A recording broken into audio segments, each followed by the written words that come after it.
अभी हम लोग स्टार्ट करते हैं sequence and series.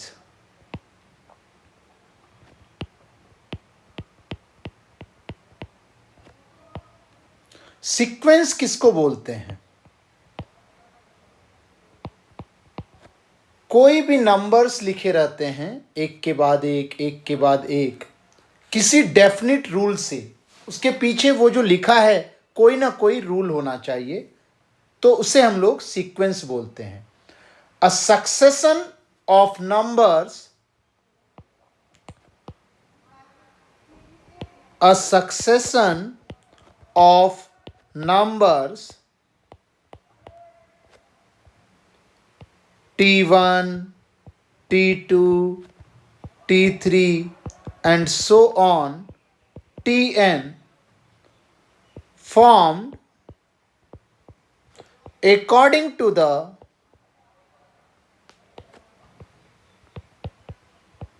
some definite rule, according to the some definite rule is called sequence। एक के बाद एक नंबर लिखे हुए हों और कोई रूल को फॉलो करते हों तो उसे हम लोग सीक्वेंस बोलते हैं। दो तरह के सीक्वेंस होते हैं, finite sequence and infinite sequence.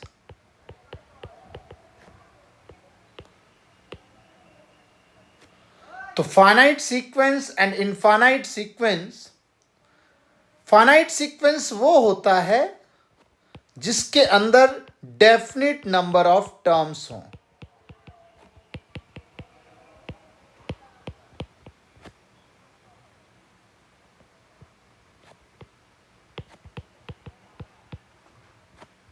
और इसके अंदर इनफाइनाइट सीक्वेंस के अंदर नंबर ऑफ टर्म्स इनफाइनाइट हो।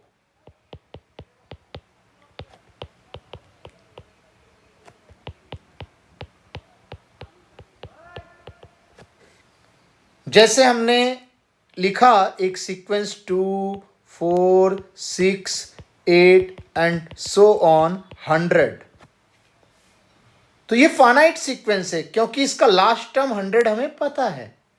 अगर ऐसे लिखा है 2, 4, 6, 8, 10 एंड सो ऑन, इसका लास्ट टर्म नहीं पता है हमें, तो this one is infinite sequence and this one is finite sequence.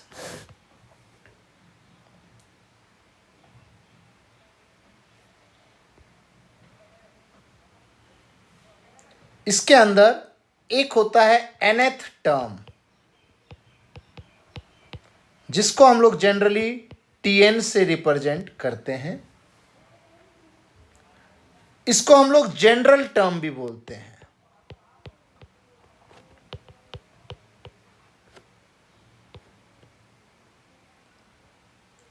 तो सबसे पहले हम लोग स्टार्ट करते हैं अर्थमेटिक प्रोग्रेशन।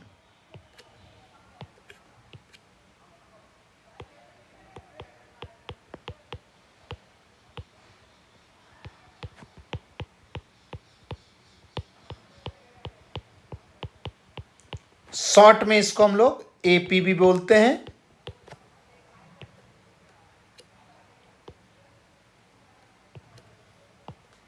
अर्थमेटिक प्रोग्रेशन का एक रूल होता है कि बाद वाला टर्म माइनस उससे जस्ट पहले वाला टर्म वो कांस्टेंट आना चाहिए। तो हम लोग लिख लेते हैं, it is a sequence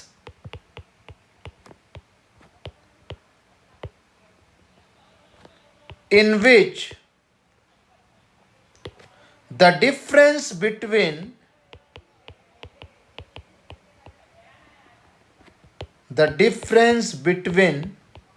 any term and its just preceding term remain constant throughout। जैसा कि मैंने पहले बोला था, बाद वाला टर्म और उससे जस्ट पहले वाले टर्म का डिफरेंस वो कांस्टेंट होना चाहिए थ्रू आउट। मतलब कोई भी टर्म ले सकते हैं हम लोग, T3 माइनस T2 या T10 माइनस T9, दोनों का वैल्यू सेम आना चाहिए। और ये जो कांस्टेंट आता है, दिस कांस्टेंट इज कॉल्ड, बहुत इंपॉर्टेंट है, ये जो कांस्टेंट आता है डिफरेंस का, उसको हम लोग बोलते हैं common difference. This constant is called the common difference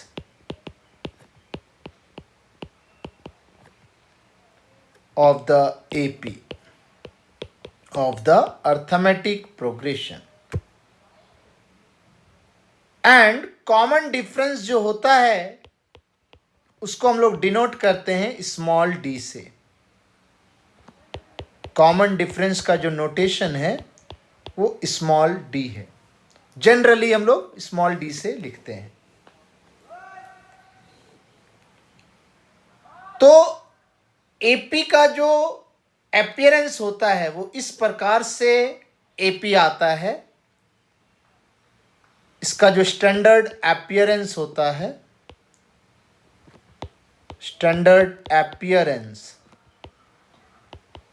of an AP is first term A plus D second term, A plus 2d third term, A plus 3d fourth term. इसी प्रकार से ये सीरीज जाता जाएगा। ए plus n minus 1d ये nth term होगा।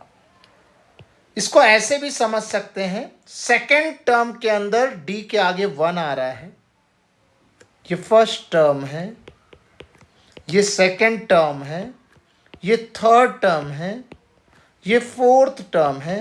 तो देखो फोर्थ टर्म में d के आगे 3 आ रहा है, थर्ड टर्म में d के आगे 2 आ रहा है, तो nth टर्म में d के आगे एक कम n माइनस 1 आएगा। और इस a को क्या बोलते हैं हम लोग? First term. a is called first term of AP, arithmetic progression का फर्स्ट टर्म होगा। तो हम लोग इसका जनरल टर्म जो है nth टर्म, इसी को लेंगे हम लोग nth टर्म। तो जनरल टर्म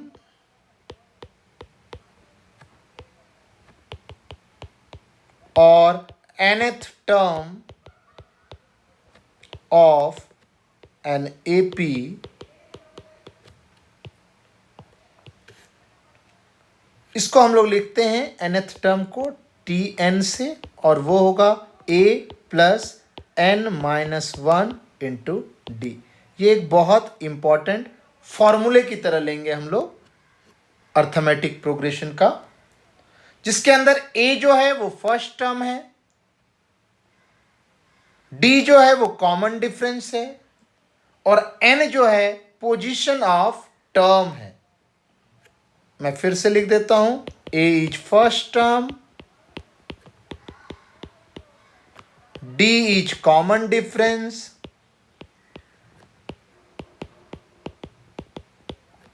कॉमन डिफरेंस अभी हम लोगों ने बोला था, second term minus first term, या third term minus second term, या fourth term minus third term, and so on, ऐसे ही जाएगा ये डी।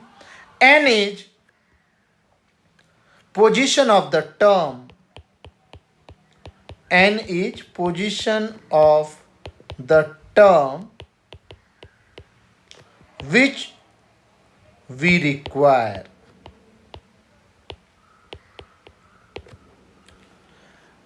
अब जो सीरीज है हमारे पास, जो सीक्वेंस बनेगा,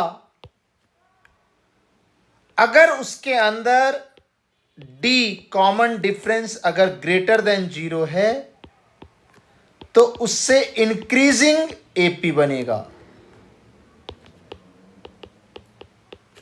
अगर d इक्वल टू 0 है तो सारे टर्म्स सेम रहेंगे।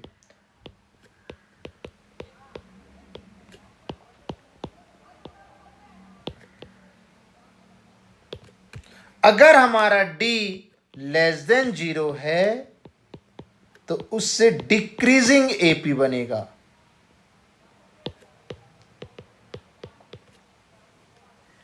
तो अर्थमेटिक प्रोग्रेशन के अंदर हमने अभी तक क्या क्या सीखा कि second term minus first term या कोई भी टर्म माइनस उससे जस्ट पहले वाला टर्म का जो डिफरेंस होता है उसको हम लोग कॉमन डिफरेंस बोलते हैं और इसको स्मॉल डी से जनरली डिनोट करते हैं। A small A is a first term and nth term का फॉर्मूला है Tn equal to A plus N minus 1 into D. एक प्रॉब्लम करते हैं हम लोग। If fifth and sixth term of an AP are 6 and 5 respectively. Find the 11th term of AP. AP का 11th term बताना है हमें, जबकि हमें फिफ्थ टर्म का वैल्यू 6 दिया हुआ है और सिक्स्थ टर्म का वैल्यू 5 गिवन है। तो हमें 11th टर्म फाइंड करना है। तो हम लोग मान लेते हैं जो एपी है हमारे पास, उस एपी का first term, let first term is A and common difference is D। तो हम लोग T5 क्या लिखेंगे? T5 हो जाएगा A plus 4D equal to 6, क्योंकि A प्लस n माइनस 1 होता है और यहां पर n की वैल्यू 5 है, तो 5 माइनस 1 से 4 आएगा। इसी प्रकार से T6 A plus 5D is equal to 5। अब इन दोनों को सॉल्व करेंगे, दोनों को सब्ट्रैक्ट कर देते हैं, तो minus D is equal to 6 minus 5 is 1, hence D की वैल्यू -1। D -1 आ गया। किसी भी इन दोनों में से किसी भी इक्वेशन में पुट कर देते हैं तो A आ जाएगा हमारे पास 10। A आ चुका है और D भी आ गया, तो T11 is equal to A plus n minus 1, 11 minus 1 10 D। A is 10 plus 10 D की value -1, this will come 10 minus 10 that is 0। तो 11th term of an AP is 0। तो इसमें ध्यान रखना है, दो अननोन थे A और D और दो ही इक्वेशन बने हमारे पास, दोनों को सॉल्व कर लिया तो A और D की वैल्यू आ गई, तो उससे आराम से हम लोग T11 निकाल लिए। नेक्स्ट एक और प्रॉब्लम करते हैं।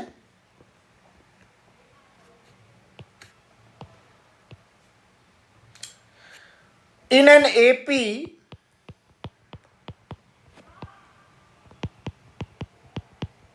If A2 plus A5 minus A3 equal to 10 and A2 plus A9 equal to 17, then find first term and common difference.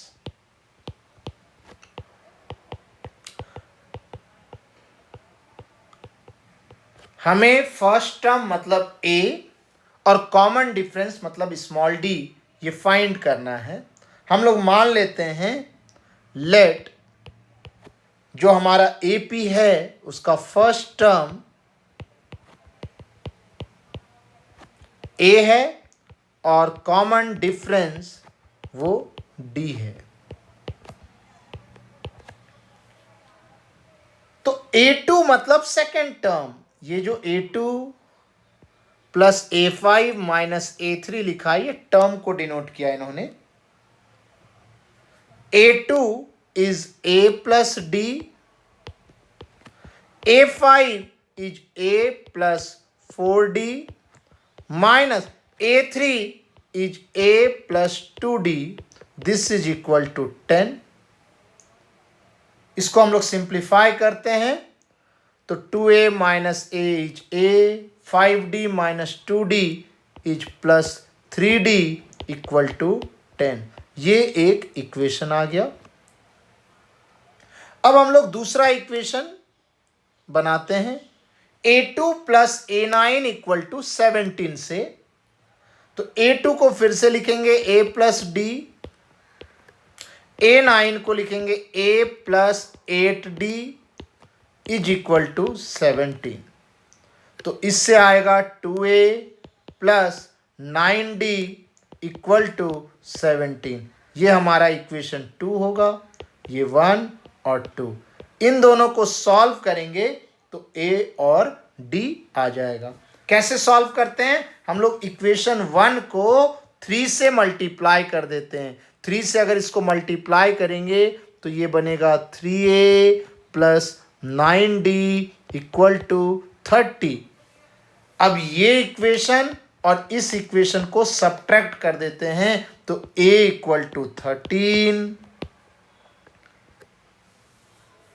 और A की वैल्यू 13 अगर पुट कर देते हैं तो D की वैल्यू हमारे पास -1 आ जाएगा।